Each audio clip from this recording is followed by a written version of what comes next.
El Centro Virtual Isaacs de la Universidad del Valle presenta La Palabra en Radio, un espacio para la literatura, el arte, la cultura, la poesía, novedades editoriales, charlas con escritores.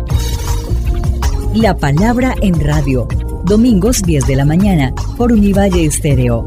Dirige y presenta Darío Henao Restrepo. La Palabra en Radio.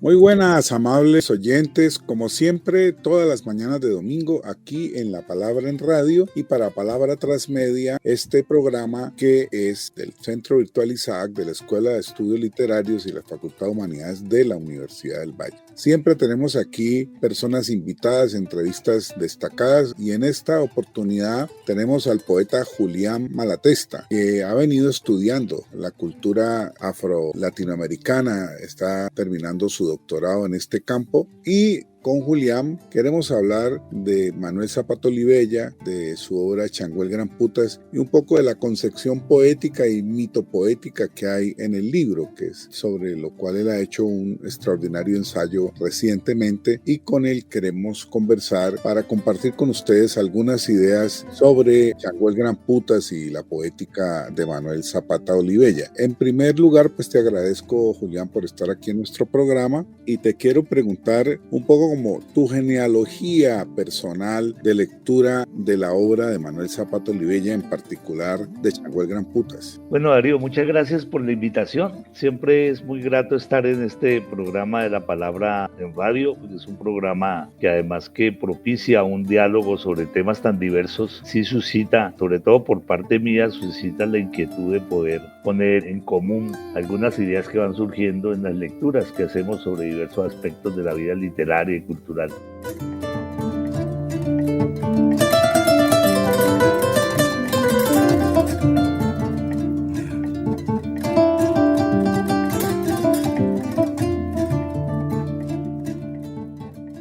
Pues El Chango el Gran Puta es una novela que tuvo en mi juventud un gran impacto. Una novela que apareció en las librerías. Yo trabajaba en una librería, la librería Signos, que inicialmente era la librería Pluma, que uno de los dueños era Jaime Galarza San Clemente.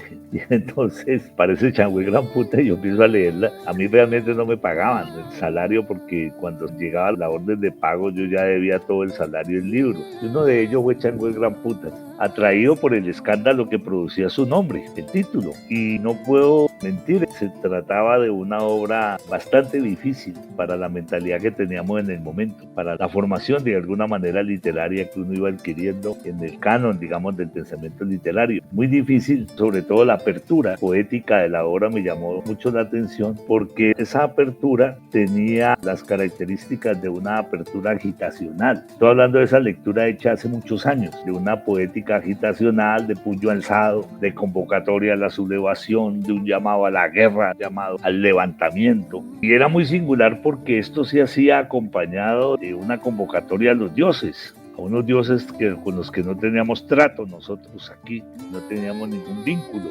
por nuestra formación eurocéntrica de alguna manera y tradición y el linaje de la cultura griega, que es lo que más cercano nos llegaba a nosotros, con la que el cristianismo aún hoy continúa dialogando, ¿no? La férula cristiana continúa dialogando con los viejos mitos de la tradición griega e incluso de la tradición germana. De modo que si se juzgaba como en la época, uno podría decir que se trataba de una poesía bastante panfletaria, pero lo que la hacía singular y lo que la hacía única era esa condición mitológica tan fuerte, tan vigorosa que esta poesía tenía, pero yo en la época no tenía acceso, digamos, a la posibilidad de pensar e indagar sobre estas mitologías de tradición africana, con la cual incluso aún hoy el acceso es muy pequeño, muy escaso. Esa es como el vínculo, digamos, original con Zapata Olivella. Bueno, y ya estás en la madurez, estás haciendo unos estudios más sistemáticos de estos temas entre nosotros y en particular, pues, de Manuel Zapata Olivella. Yo quisiera preguntarte, para que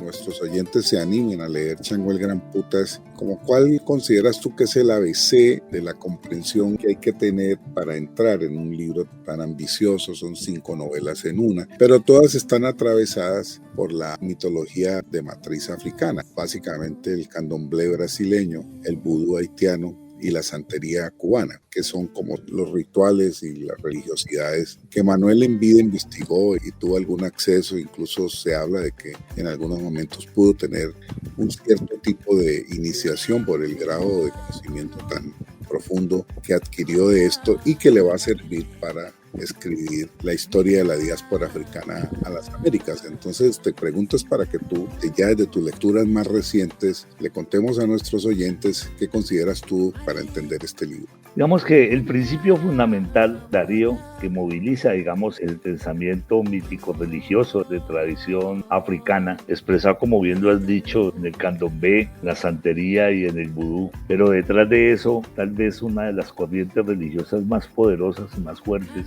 que es la que le da cimiento a estas otras variables que son posteriores en su antigüedad, digamos, ¿no? Que son bastante posteriores, es aquella corriente del palo mayombe, considerado el palomonte, porque el palomonte todavía está muy afirmado y aferrado a la tradición cosmogónica, que en la corriente religiosa de Ifá va a estar más sintetizada en el trabajo de la adivinación de los sacerdotes de Ifá, que son los babalaos. Pero lo esencial, Darío, lo esencial en el pensamiento afro-latinoamericano y en el pensamiento afrodescendiente es el carácter animista de las culturas y la condición animista de las culturas, que le otorga un registro de igualdad en la existencia a los elementos naturales, a los elementos de la tierra, a los árboles, a los animales, y ese animismo también al hecho de que la vida no se pierde cuando se fallece, sino que la vida continúa, es el lugar que ocupan los muertos, los ancestros, y son los ancestros los convocados hacer todas las transformaciones en estas tradiciones culturales. Es con los ancestros que se pueden hacer los cambios. No hay en esta perspectiva religiosa ninguna posibilidad de hacer cambios. Con los dioses solamente no habría posibilidad de hacerlo. Es decir, con los orichas, ¿no? Se pueden hacer es porque los orichas cabalgan sobre los ancestros, cabalgan sobre los muertos, y los muertos hacen la manifestación, construyen los espacios y las condiciones apropiadas para la manifestación. Si uno tiene ese criterio claro, uno va a comprender perfectamente qué quiso Zapata Olivella. Zapata Olivella en sus 5 capítulos, cuando convocas a los muertos, por eso ese ensayo que tú tienes entre manos se llama La Batalla de los Muertos, en la poesía de Zapata Olivella. Es decir, convocar a los muertos es convocar una historia que no se realizó plenamente. Digamos, es una paradoja, pero la obra Chango el Gran Puta es la historia del fracaso, es la historia de lo que no concluyó, de lo que no pudo hacer, pero escrita como una convocatoria que hay que hacer de nuevo, que hay que volver a realizar, y no se puede hacer sin esa relación con los muertos. Me parece a mí que es fundamental. Por eso aparece Christopher, por eso Toussaint, por eso aparece Macandal, por eso la convocatoria de Bolívar, todos estos personajes que Zapata Olivella empieza a convocar de escenario en escenario. Y hay allí una polémica, pues, que no es este el espacio para realizarla, en el sentido en que a mi juicio no hay una novela. Si seguimos los parámetros con que se ha reflexionado sobre la novela moderna, o como tú dijiste ahora, 5 novelas, ahí lo que hay es una epopeya. Y uno de los problemas serios de Chango el Gran Putas con su recepción es que el espacio histórico y las condiciones históricas ya no le eran apropiadas, ya no coincide el espacio histórico para la ejecución de la epopeya, de tal manera que parecería que tocara hacer un trabajo de educación en torno a las deidades, en torno a lo que significa las religiones animistas, cómo es que operan estas religiones, cómo se intercambian entre sí, para hacer comprender el papel que aún podría jugar la epopeya en un espacio literario, como un espacio de lecturas y de literatura, como en la modernidad, como el que tenemos hoy.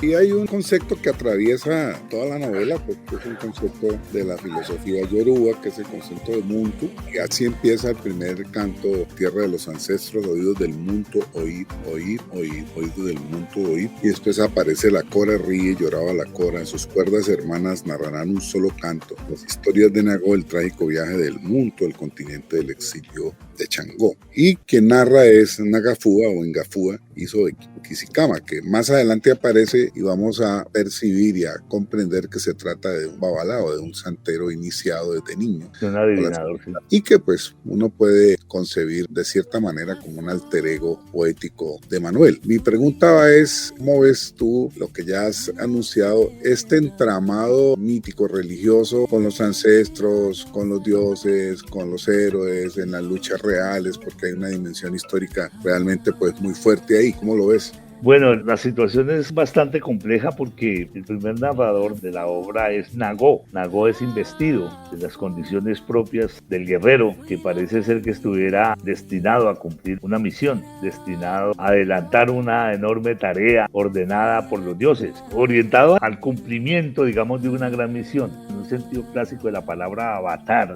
muy de moda en el cine contemporáneo, ¿no? En esas historias de guerreros que se ha hecho el cine. Avatares, se habla de una entidad que es cabalgada, de alguna manera poseída por una deidad. Entonces acordate que Zapata comienza con la idea de Nagó, la estructura de Nagó consagrado con el Egua, el dios de los caminos, el gran protector, el avatar, digamos, la divinidad que abre todos los senderos, pues, ¿no? Este Nagó se va a transformar, a metamorfosear en el personaje Anganfúa, que es, como tú lo afirmas, realmente es una especie de babalao, ¿no? Es un adivinador, trabaja con la tabla de Ifá, que hace los registros en la tabla de Ifá. Esa narración es construida, es muy compleja, porque el gran lío que tiene Zapata es poder ofrecer con claridad el ámbito histórico donde tiene que ocurrir la faena de la lucha, de la sublevación. Ese ámbito histórico no tiene geografía, no tiene territorio, no tiene una demarcación narrativa de manera específica, sino que ese ámbito es un ámbito casi que desenlace, pues es el ámbito de la loba blanca, es el ámbito de la mezcla de las sangres. Y es un llamado que finalmente termina siendo Zapata Olivella en torno a la comprensión de que ya no hay una pureza específica que pueda ser efectivamente declarada africana, sino que son todos los hijos de la loba blanca, en donde está la fuerza Muntu, no desaparece. La fuerza Muntu es la que guía todas las relaciones. Y es muy interesante que arranque con la cora, es decir, que la palabra poética y la música salgan juntas, tal como ocurría en los cantos más antiguos, tal como acontece en el Mahabharata y en el Ramayana, o acontece en la Ilíada, ¿no? En las tradiciones de los libros más antiguos, o en las tradiciones orientales de origen asiático. Acá también, en esta cosa africana, es la palabra y la música. Y la cora es una especie de arpa, parecida a la de Orfeo, o del arpa de Jubal. Vos sabes que hay el instrumento musical con el cual se narra la historia judeocristiana, que es con el hijo de Caín, que es Jubal, y son casi que iguales, con una diferencia básicamente de cuerdas. Pues vos sabes que la cora tiene 21 cuerdas, y esas 21 cuerdas son las que se tensan, y con eso es que se hace el canto. Lucas pensaba que la epopeya era una especie de narrativa infantil, que no había ascendido a la modernidad, digamos, que puede ser la expresión de la novela. Sobre eso es una gran discusión, pero creo que Zapata está instalado en un lugar épico que casi que le exige no exactamente el cumplimiento del entramado narrativo, sino que más bien podría haber sido teatralizado todo el proceso. Entonces, lo que acontece en el Changó el Gran Putas tiene un carácter más teatral que el carácter, digamos, de la novela moderna. Por eso era que Walter Benjamin hablaba del teatro épico, refiriéndose a Brecht, que era una estructura que está montada sobre un escenario ideal, pero un escenario que no hace simetría ni coincidencia con escenarios históricos concretos, sino que hace alusiones, evocaciones fragmentarias, temporalmente recortadas, digamos, ¿no? De alguna manera. De lo que has dicho, en el sonido épico, incluso haces en tu ensayo una relación muy interesante con lo homérico, como ciertas fórmulas también Manuel las utiliza en su contexto, pero también utiliza esas fórmulas que le dan, dijéramos, a lo que se llamó novela en su momento, era por la época, pero realmente son cantos épicos. Hay una épica, dijéramos, de todo este proceso tan duro, tan terrible que fue la trata, que fue la esclavización y la llamada diáspora africana a las Américas. La hubo otras partes del mundo, pero quizá la más importante fue esta en pleno auge del capitalismo mundial. Es decir, hay una tesis que la hemos discutido mucho, que es la de que en los barcos venía, dijéramos, todo un proceso de apalancamiento, de desarrollo del capitalismo. Lo alcanzó a visualizar Marx en la acumulación originaria de capital. Pero aquí te pregunto una cosa más de carácter carácter mítica, que tú lo planteas muy bien, es el papel que Manuel le da al conjuro, y que le expliquemos qué es eso que tú consideras conjuro en la poética de Manuel. Sí, es que si observamos los poemas de Manuel bajo la luz, los preceptos, digamos, de los estudios poéticos contemporáneos, en el sentido de calcular en ellos sus estructuras métricas, visualizar en ellos la consolidación plenamente de la imagen, la configuración, digamos, osada o novedosa de ciertas metáforas, pues nosotros tendríamos muchos problemas para juzgar a Manuel, digamos, en una especie de escritura poética consagrada a ser poeta. Manuel no tiene ese propósito ahí, como no tuvo ese propósito Cervantes en la introducción de los poemas al Quijote. Cervantes algunas veces vivió de eso, de hacer poemas laudatorios para otras obras, y era común en la época presentar unos poemas para introducir en una obra narrativa, y escribió todos esos poemas ironizando todas las novelas de caballería y satirizando y haciendo juegos jocosos con la historia de Rocinante, etc. Manuel escribe aquí una poesía de urgencia, digamos, con el vigor que le está imponiendo la trayectoria de la obra que va a emprender, y lo que es prodigioso, parecería que esos poemas se hicieron sin haber escrito la novela, ¿no? Es decir, que esos poemas prefiguraron lo que él tenía entre manos para escribir. Por eso todavía se conservan algunos poemas inéditos. Entonces, el elemento que va a tener ahí en cuenta muy vigorosamente, el hecho de que estos poemas hacen repeticiones, exclamaciones, es que finalmente, como es una evocación de las divinidades, de los orichas, que parte de un principio, y es que es necesario revertir la maldición de Changó. Changó ha maldecido al pueblo porque sus hermanos se confabularon contra él por esas relaciones incestuosas que tuvo con Yemayá, su madre, la Yemayá originaria, digamos, de la cosmogonía. Este Changó ha maldecido, y es a Changó el que se le pide haga el trabajo de nuevo, recupere a su pueblo. Y entonces la estructura que propone Zapata es profundamente mítica, que es lo que hablábamos del narrador que viene del mito, se desplaza al escenario, y en la medida en que se desplaza también se aleja, que va poniendo otras deidades a cumplir otras funciones en el proceso. Entonces esa poesía se tiene que mirar es ahí, se tiene que mirar en torno a lo que ha evocado y ha convocado, y esa poesía no se puede juzgar con los parámetros tradicionales con los que estamos acostumbrados de alguna manera a mirar el ejercicio poético. Y entonces estos son conjuros reales. Uno siente que está cantando oraciones, del mismo modo como cuando oímos canciones en la música antillana, canciones que las bailamos y todo, pero son oraciones, son verdaderas oraciones. Y eso de llamar a Santa Bárbara bendita y convocar a Changó, etcétera, es la misma. Aquí estamos convocando oraciones, estamos participando, yo lo digo en el ensayo, en una especie de plante. Estamos asistiendo como coautores a una coronación de santos, una coronación para el ejercicio de la obra. Y claro, eso no lo puede hacer un personaje que no haya por lo menos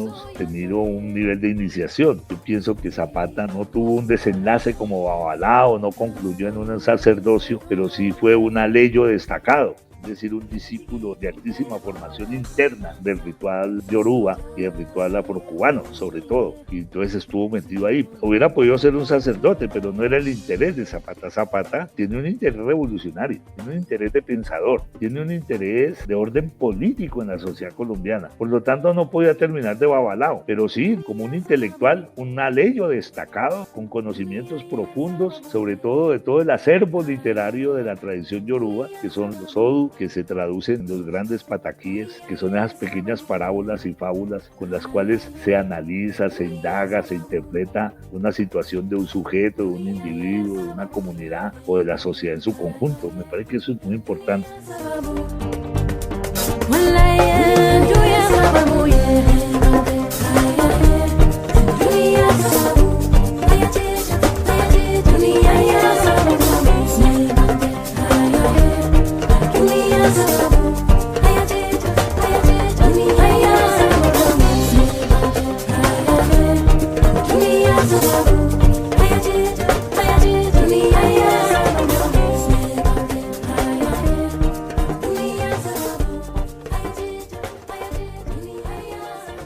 Escuchando todas estas reflexiones que tú estás dando, me gustaría también que habláramos de que los poemas sí, en verdad se escribieron antes, incluso parece que los representaba con tambores, con su hermana Delia, incluso hubo una pieza de teatro que estamos detrás de ella que se llama La de Nagó el Navegante. Nagó el Navegante, que se hizo antes de aparecer Yo la no novela. la pude conseguir y es muy difícil conseguir ese texto. Esta la debe tener seguramente en sus archivos Elmira Maza, la hija de Delia. Estamos detrás de ella. Pero lo que te quiero decir es que ese poema ya lo tenía él y lo había venido trabajando. Y hay un momento, dijéramos, epifánico, y es cuando él va por primera vez al África y duerme en la isla de Gorée en el 74, cuando hacen el Congreso de Negritudes y América Latina. Y él dice que ahí él entendió cómo tenía que narrar su novela. Llevaba muchos años investigándola, por supuesto, y había hecho pues un trabajo enorme, tenía más de 15,000 fichas. Cuando yo lo conocí joven me dijo, esas fichas me tenían jodido porque era mucho hasta que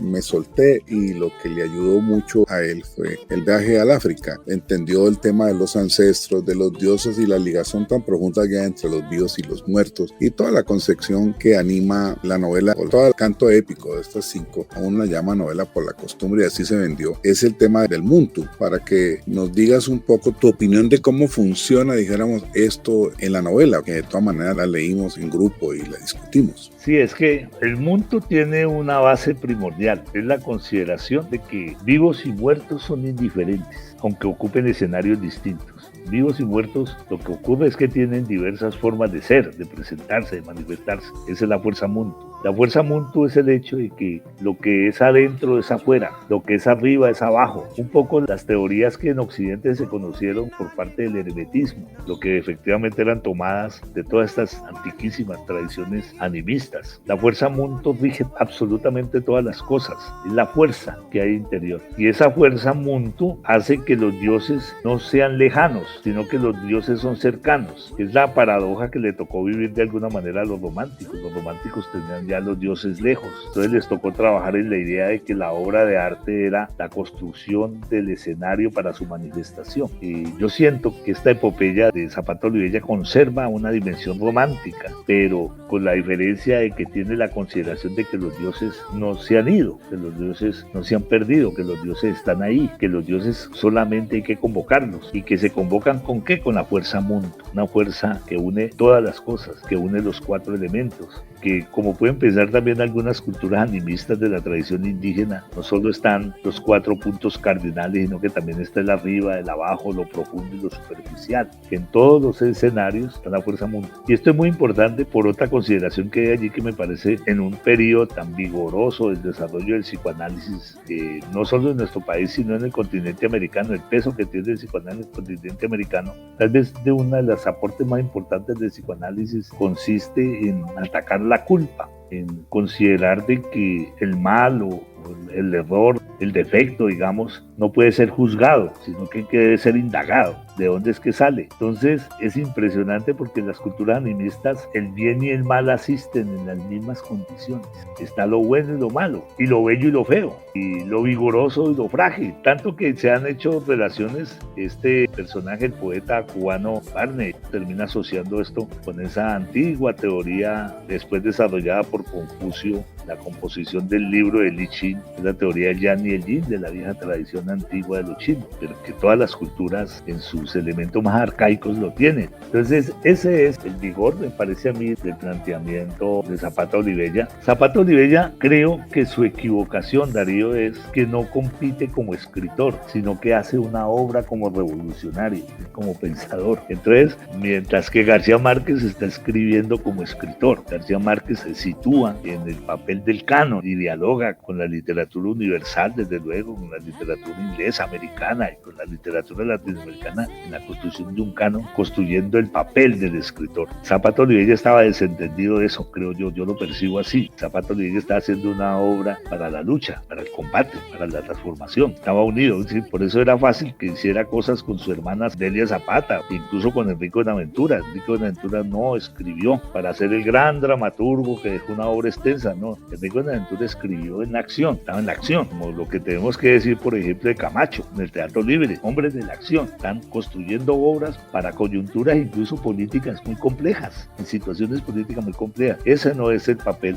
de un hombre como García Márquez, ni como Vargas Llosa, ni siquiera como Cortázar, con todo lo inteligente e interesante que son esos grandes escritores, mucho menos con un Borges, que de alguna manera andaba desentendido del mundo, haciendo creer que se preocupaba por el mundo. No, acá hay una realidad concreta, hay un compromiso. Como tal vez de esos escritores que estoy nombrando, funciona que salieron de la semana de la vanguardia brasilera, de Guimarães Rosa, Drummond de Andrade, esos escritores no salieron a competir como escritores, estaban trabajando en su cultura de una manera directa. Poetas como Raúl Bo, como Jorge de Lima, ¿me entiendes? Es de gente muy vigorosa que estaban en la acción y por consiguiente no estaban trabajando en nada perspectiva. Tal vez en Argentina haya que hablar de Ernesto Sábato como un poeta comprometido de verdad en la acción y pensando problemas muy concretos del mundo moderno y del mundo urbano. Entonces, Zapata Olivella es eso. Zapata Olivella creo que no entendió es que él le tocaba hacer teatro, que él debería haber tenido un grupo de teatro. No, lo tuvo, pero fue en su primera etapa, sí, estoy de acuerdo. Claro. Bueno, hemos conversado aquí con el poeta Julián Malatesta, por supuesto esta es una charla y una entrevista inicial, tendremos otras con el poeta para avanzar en una obra tan compleja como de Chango el Gran Putas y por supuesto en toda la obra de Manuel, que ya la Universidad del Valle la tiene toda a disposición en la web Zapata Olivella. Acabamos de publicar los 3 volúmenes, casi 3.000 páginas de los ensayos de Manuel y 27 de sus obras, donde está la narrativa, el teatro, todo lo que hizo en la cuentística y las 7 novelas. Inclusive hemos rescatado algunas de la primera etapa para pues valorar como se merece un escritor tan complejo, y creo que las caracterizaciones que nos ha ofrecido en esta entrevista a Malatesta son muy sugerentes para que continuemos hablando. De manera pues, Julián, que te agradezco por haber estado aquí en La Palabra en Radio. Bueno, muchas gracias, Darío, muchas gracias. Muchas gracias al compañero Richard. Bueno.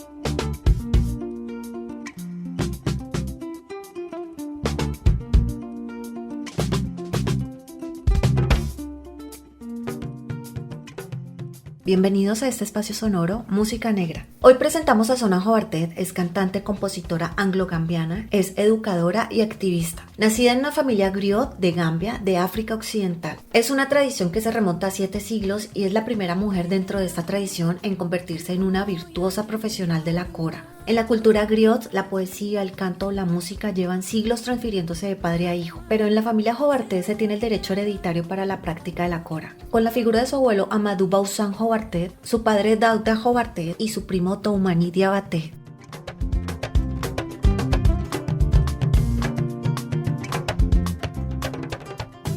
Su triunfo como artista encuentra sus raíces en su profundo compromiso con el activismo humanitario. Está centrado en impulsar el avance social y revolucionar la educación en el continente africano como directora fundadora de la Academia de Gambia. Esta es una institución que trabaja por la reforma educativa en beneficio de las poblaciones africanas en África misma. La música que crea Sona Jobartet logra una armoniosa fusión entre la conservación de su valioso legado cultural y con un enfoque contemporáneo y atractivo que se conecta con la actualidad y con las audiencias de todo el mundo. Están escuchando el álbum Badinia Kumo, grabado en el 2022. Este proyecto es una contribución a la tradición de la música mandé con sonidos tradicionales modernos. Los acompaño con Sona Jobartet con la canción Gambia.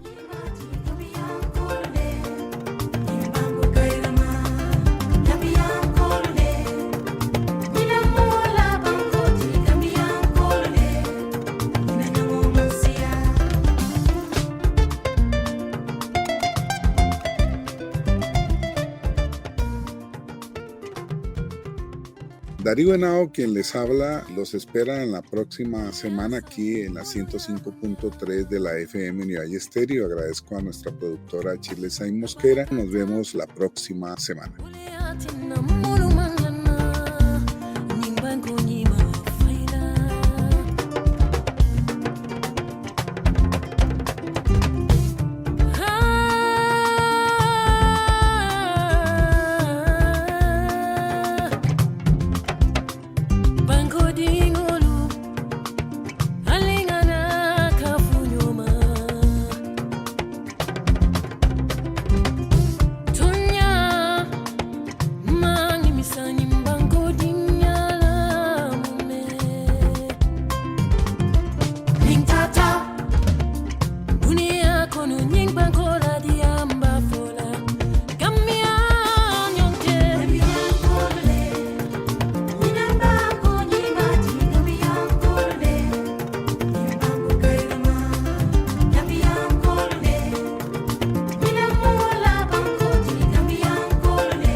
El Centro Virtual Isaacs de la Universidad del Valle presenta La Palabra en Radio, un espacio para la literatura, el arte, la cultura, la poesía, novedades editoriales, charlas con escritores. La Palabra en Radio, domingos 10 de la mañana por Univalle Estéreo. Dirige y presenta Darío Henao Restrepo. La Palabra en Radio.